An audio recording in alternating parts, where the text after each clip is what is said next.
guys, this is Torres here from JNC. I just got back from regional. This time it was in Colombia. So yeah, this weekend I didn't have anything to do in Pokemon, so I decided to go to a regional just to get some points for the playoff. I ended up X11. I got top 8, 7th place, something like that. I lost 2 trap kicks because I Nibiru him and the token was too big. I couldn't get over it, and he just killed me with a token during the next turn. And then I tied to back show. I tactics him and his run was just crazy. He shifted me. I tactics to look his hand, and he had Phantasme, Fender, Stake Your Soul, and Racing. So if we take out the Phantasme and try to play, I have no way to just keep playing under the shifter. So I decided to take the Racing, but still he had the Stake and he had the Fenrir. I had the Ash, but like it was impossible. Like that hand was crazy. And then game 2 I got it, and game 3 we went into time story. This time I played Unchained. I left my branded deck at home. So when I get to regional and I was going to just make my deck list, I figured that I have my deck on me because I usually use my Pokemon deck boxes, and I had my Gardevoir deck on the deck books, and I'm just running like the same color sleeves. So I left my deck at home, and I was in a different city, so the only way that I had to play was just ask for a different deck, and nobody bring any Chimera cards. So the only deck that they have was the Unchained deck. This is like the first time in 2 years that I don't play Branded Fusion, and I had to learn the deck like just playing the rounds. I had like couple information about the deck because I play against him, but actually this is like the first time that I play the deck. So the first couple rounds I was just getting used to the deck, and then like I play better. The list is not my list, like this is card by card codes list from JNC. I just asked in the group chat if someone have a list, they send it to me, and I just play it card by card, I think. And yeah, the deck was good. It's super standard. So this 3 of this guy, and then 3 of this guy, and 1 on 1. This is super standard. I think like all the deck lists just try to play the same. 1, 1, 1. This is the only one that is not normal. See people just cut this card a lot, but I think it's really good, and the mirror is nice. And also for the grind game, sometimes you can just bait a lot of cards with this. And now with the SPs, I feel it's good because you can just go into like with any link or any extra deck card into SP, and also you can just bait any like negation on the field, and then a special summon, and then keep playing. Also is good against Nibiru because you can just link with the Nibiru and keep playing. So I think it's good. Like people cut it because it's a break, you don't want to see this card. I drew it a lot, but in general it was good. And then 3 of these, 1 of this. I think like yeah, this ratio was perfect. Like this card is fine. Like I use it more for the face up effect more than the set effect. I really like the pop effect. I don't know if that's correct or not, but I use it more just to pop cards. It was good. And then the DP package, everyone is playing these. I'm gonna be honest, this is my first time playing the deck, but I don't like this card at all. I understand what's the idea, what's the point behind the card, how it works. It's just like more starters if you have your traps. I understand that, but I don't know, like just drawing multiple of this card is not good. We should usually do in the side was just side out 2 and just have it as a follow-up. So I just end my turn on Caesar, and when they just clear my field, I add this and I have just the follow-up for the next turn, so I don't have to open like multiple of these cards. And if we just open the one, it's fine, you just use it.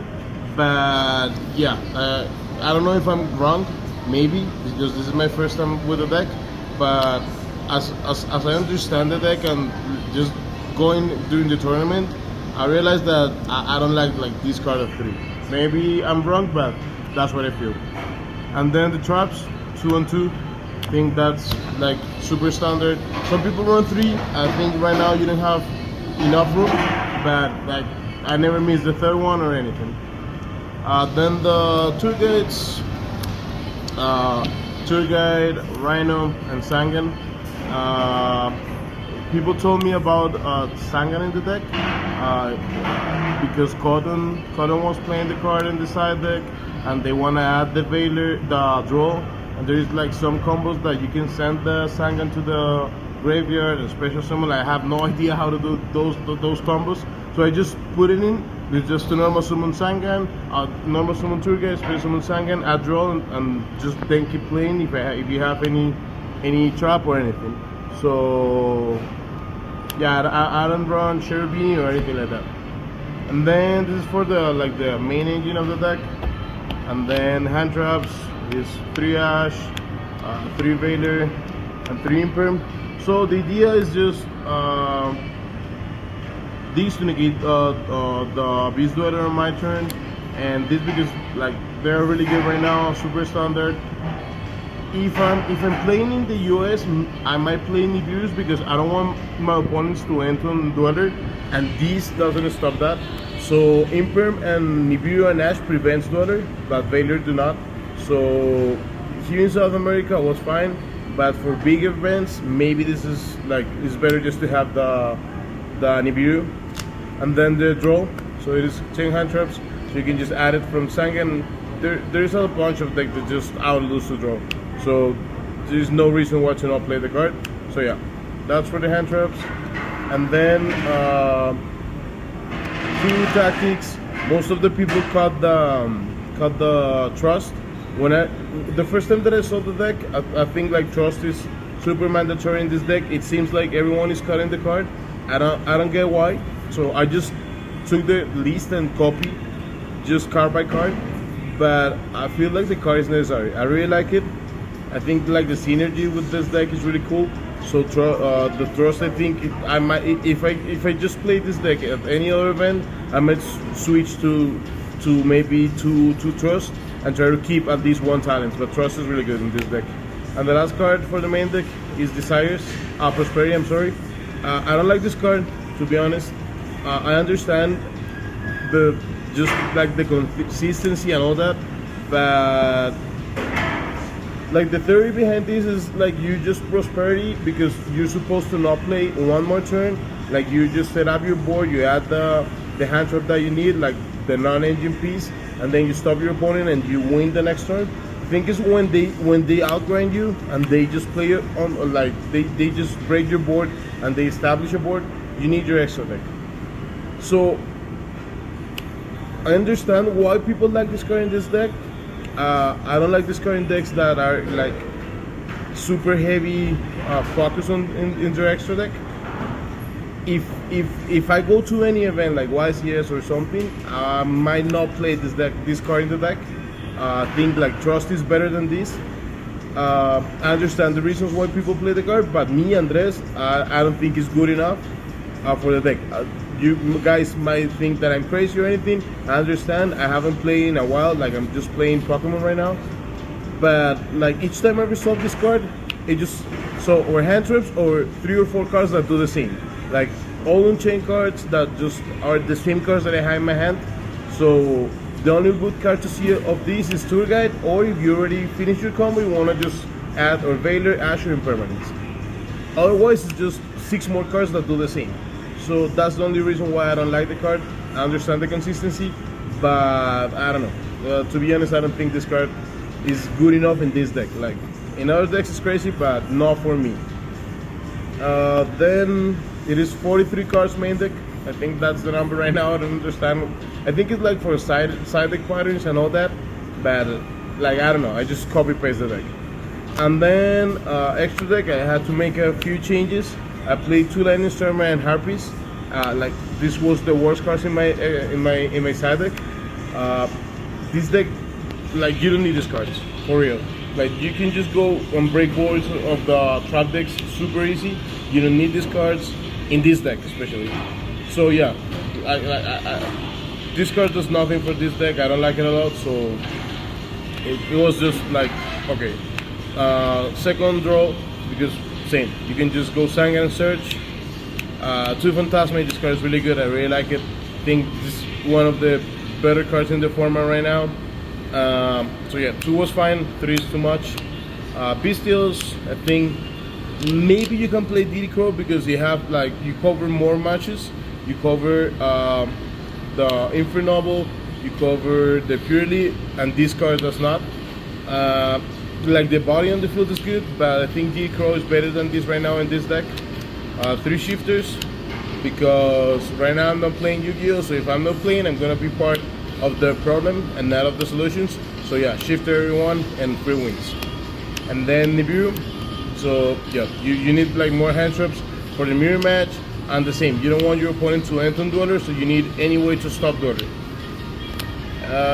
That's for the side deck. And then the extra deck, 2 of these guys. I never summoned the second one. I always banish the second one of the Prosperity. I don't know, I think like 1 is fine. Zeus, like of course exceeds, you have to run it. Typhoon, this card is crazy good. This is like a new card for the game, and I really like it. I think this is like the type of cards that we need just to make the game growing up, because this card is crazy, it's really good. And the last one is this guy, the DDD, you have to run it. And then the 2 Yama, I think people playing 3. I never miss or need a third one, but it's so good. So I don't know. I think people said that 2 is enough, that if you need a third one it's because maybe there's something wrong, but sometimes just go, like the games go so long. Round 1 I play against tournament, and game 1 was 40 minutes, and I didn't miss the third one, but if I have it, maybe I could close the deck like with 10 minutes before. So 2 was fine, but I don't know. Rage 2 more than enough. This card is really good. It's like the best card in the game right now, and this is the card. This is why this deck is good. Without the SP, like this deck is okay, but these cards just take this deck to the next level. Just have the option to, with this guy, just make 2 interruptions. Like you link away, then you banish another card. You just like one rage is just like 3 interruptions, because you link 1 monster, then you banish another one, and if they activate something, you SP. So just from 1 card you get so much value just because of this card. So I think 2 is super necessary. People are running 1. I'm pretty sure they're going to just switch into the second one because it's so good. Like this card is crazy. I really like it. I think this is one of the better cards that I have seen in the last years. This card is really good. It's crazy good. The Mudcracker, I never summoned these. Like it's fine. It's just in case. But without the Griffin, like it loses like some value. And right now nobody's playing Book of Moon or Eclipse, so you don't need the Griffin. I cut it. So if you cut the Griffin, I think, I'm not sure, maybe I'm wrong, you can cut this, but I never use it. And then the Unicorn, some like couple times this card. I still like it because sometimes you're fiend locked, so you need a way to play it like with fiends. So it was good. The level 3 and the level 4. So that's it. So as I told you guys, this is not Mendy's, this code is this. If you have any questions, just ask him. You can just like ask him JNC groups and all that, because I have, like, this is my first time playing the deck. I learned the deck 3 rounds. I think it's good. I really like the deck, and I really like the idea, but I'm not sure if I'm playing competitive right now, I might not play this deck. Not because it's bad or something like that, because it's super linear. Like you're trying to always do the same, which is not bad. Like, to be honest, like linear doesn't mean bad, but it's not the type of deck that I want. I understand that I'm a brand efficient player. I cannot complain about my linear plays, but I'm just playing brand efficient because I'm not playing Yu-Gi-Oh! But if the story is different, I might just go back to the game and try to win or something. I might just look for a different way to play. There's a bunch of decks right now. The Infernoble deck is crazy. I really like it. I saw that deck today. I played against him like round 4, and the deck was so good, so good. I really like it. That might be the option for me. I really enjoyed that deck. I saw his plays. Like, I really like it. I think that deck is really good. All right, that's all. Just go to JNC, check the website, check the Facebook, check the YouTube channel. Also to Dueling Guard and Dragon Ink. So shout out to them and to Corey because his list was really good. Later.